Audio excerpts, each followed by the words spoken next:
Dr. DeLore, thank you so much for joining me here live in Dallas, Texas. I really appreciate it. How are you? I'm very well, thank you. How are you? I'm fine. I want my audience to know I'll be speaking to Dr. David DeLore. He's professor of orthopedic surgery at the University of Maryland. Dr. DeLore, when we talk about being an orthopedic surgeon, what does that mean? And then we'll talk about surgery. Orthopedic surgeons specialize in treatments of bone and cartilage and joints and spine. Well, thank you for that, because a lot of times, me, my audience, and just everyday people, we walk around like we know everything, and we don't. And it's good to have an expert like you to tell us the real truth. Okay, pain is one of the most common reasons people visit a doctor. Is that your experience also? And how do you help them manage it? Well, that's a difficult question because it's so individualized. But yes, I do. I'm a surgeon, so I take care of patients during acute phases of pain. And that's something that has been a real challenge. And the survey that we'll be speaking about later really documents how widespread that problem really is. Well, tell me about the survey, because I know you had some revealing information. So the survey was looking at the state of acute pain in America. And acute pain is defined as an episode of pain that lasts for less than 3 months, less than 90 days. And it is a very, very common problem. It affects millions of Americans. And last year, it was estimated that 80 million adults received a prescription for pain medication dealing with an acute phase event. And of those, 40 million, or half, were narcotics. And it's really hard to get a sense of how both prescribers and patients feel about what their options are for dealing with these very common events, acute pain. And so Vertex commissioned a nationwide survey to get a handle on what people feel about it. And so they spoke to over 500 healthcare providers who had treated acute pain within the last month, and over 1,000 patients who had sustained an episode of acute pain within the last year, to see what their feelings were about how their pain was managed, whether they were happy or not, or whether there was an opportunity for improvement. And the survey really highlighted the critical gap that exists in our current pain management options.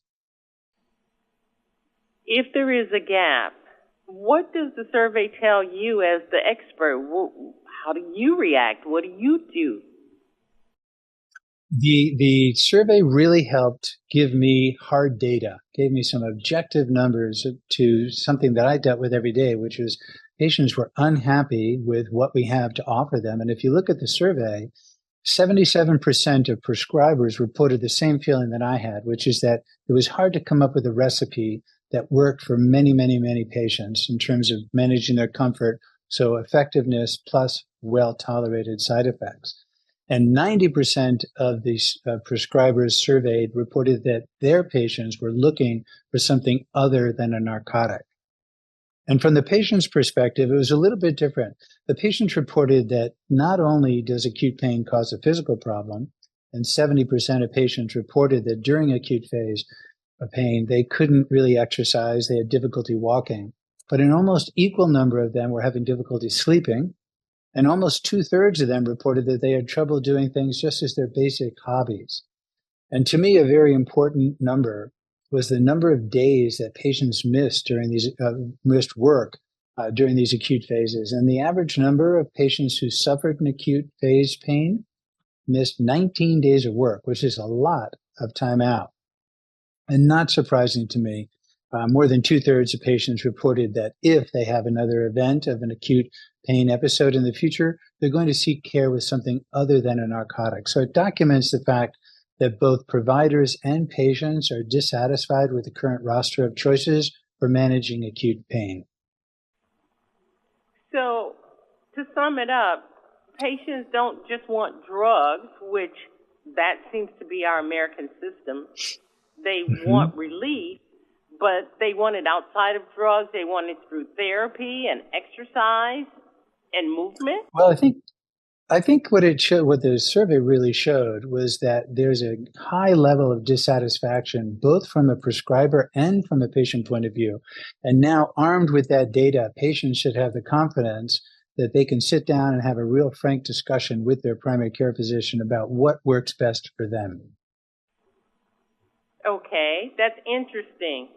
Are doctors swaying to that? Because, not to cast any dispersion on you guys as doctors, that's the first answer for most doctors. I'll tell you a personal anecdote. I went to my dermatologist for a problem I've been having for years, let me tell you, and I've seen every dermatologist on the planet. And she gave me an organic solution.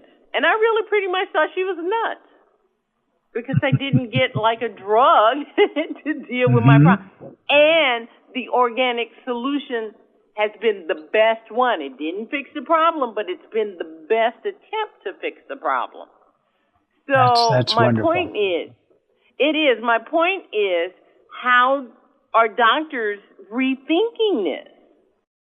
Well, I think that's the benefit of the survey. This is the first time that I'm familiar with hard data that actually shows that both providers and patients are unhappy with what our current options are.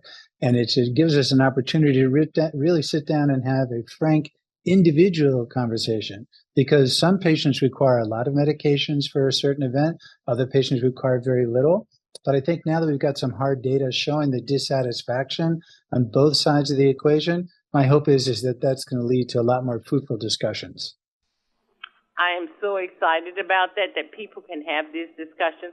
So how can my audience become more aware of the survey and what it says? Where can you send them? Well, there's a great website that gives a lot of data related to the survey. It's www.vrtx.com. And I think you'll find a lot of really worthwhile information there. Well, you have been a light to my audience, because my audience, I don't know if they told you, are made of people born between 1946 and 1964. And you may know they're affectionately called boomers. And they Correct. fit into this category of pain very well sometimes. So Absolutely. maybe there's some relief on the horizon for them. Doctor, I want to thank you so very much. I want to thank you so very much. Thank you for your time. And wish you a happy holiday.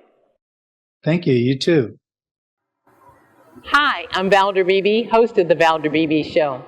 We have over 1,000 videos on ValderBeebeShow.com and YouTube.com/Valder Beebe Show. We upload new videos daily.